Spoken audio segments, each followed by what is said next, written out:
Crime की दुनिया के दलदल का अंत जेल ही होता है, चाहे अतीक अहमद हो, मुख्तार अंसारी हो या फिर अब्बास अंसारी। जेल की काल कोठरी तक ये पहुंच ही चुके हैं। लेकिन कौन है जो इनकी गैर मौजूदगी में चला रहा है इनका गैंग? नमस्कार, एनबीटी क्राइम में आपका स्वागत है। मैं हूं रेनू जोशी। आज क्राइम में बात माफियाओं की उन बीवियों की जो मौका आते ही बीवी नंबर 1 से बन गई हैं क्रिमिनल नंबर 1 और संभाल लिया है पतियों का काला कारोबार। कहते हैं जुर्म की दुनिया में कोई किसी का सगा नहीं होता। ऐसे में अगर कोई माफिया जेल जाता है तो वो अपने गैंग की कमान किसे दे, ये उसके लिए सबसे बड़ा सवाल होता है। उत्तर प्रदेश के मुख्यमंत्री योगी आदित्यनाथ ने जब से राज्य में माफियाओं का खात्मा करने का बीड़ा उठाया है, तब से यूपी के कई डॉन मुश्किल में आ गए हैं। मुख्तार अंसारी, अब्बास अंसारी, अतीक अहमद, हर कोई सलाखों के पीछे है। ऐसे में इनका माफिया राज गिरता देख अब इनकी पत्नियों ने उठा ली है इस गैंग की कमान। इन माफियाओं की पत्नियां बन चुकी हैं उत्तर प्रदेश के क्राइम की मास्टरमाइंड। सबसे पहले बात शाइस्ता की। शाइस्ता परवीन अतीक अहमद की पत्नी है। अतीक अहमद के 3 बेटे जेल में बंद हैं। 2 बेटों का कोई पता नहीं है। अतीक का दूसरा सबसे करीबी उसका भाई अशरफ भी जेल में बंद है। अब ऐसे में गैंग की जिम्मेदारी उठाई है अतीक की पत्नी शाइस्ता ने। जब तक अतीक अहमद जेल से बाहर था, तब तक पत्नी घर संभाल रही थी। अब पति और बेटों की गैर मौजूदगी में अतीक अहमद गैंग के सभी बड़े निर्णय शाइस्ता ही लेती हैं। यहाँ तक कि उमेश पाल हत्याकांड में शाइस्ता ने ही अतीक अहमद के भाई अशरफ और असद के बीच कड़ी का काम किया था।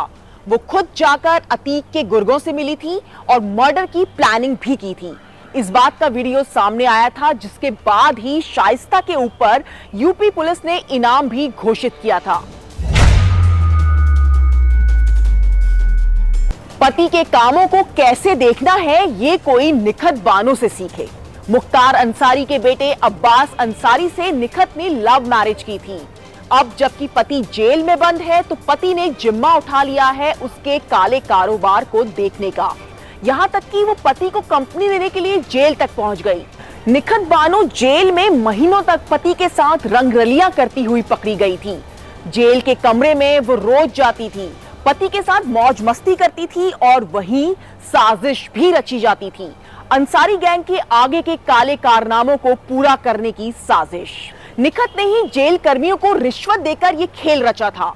पति की गैर मौजूदगी में वो ही गैंग के दूसरे लोगों से मिलती थी और पति अब्बास को जेल से बाहर निकालने की साजिश रच रही थी। निखत के फोन से विदेशों में भी लगातार बात हो रही थी। यहाँ तक कि अब्बास को छुड़ाने के लिए निखत ने दाऊद का कनेक्शन का जिक्र भी सामने आया था। निखत ने चित्रकूट में समाजवादी पार्टी के जिला अध्यक्ष से मिलकर ये सारी प्लानिंग की थी। निखत और उसका ड्राइवर मिलकर इस काम को अंजाम दे रहे थे। डॉन की पावरफुल पत्नियों में तीसरा नाम है अफशा। यूपी के खतरनाक माफिया डॉन मुख्तार अंसारी की पत्नी अफशा ने भी पति के जेल जाने के बाद उसके आपराधिक साम्राज्य की कमान संभाली।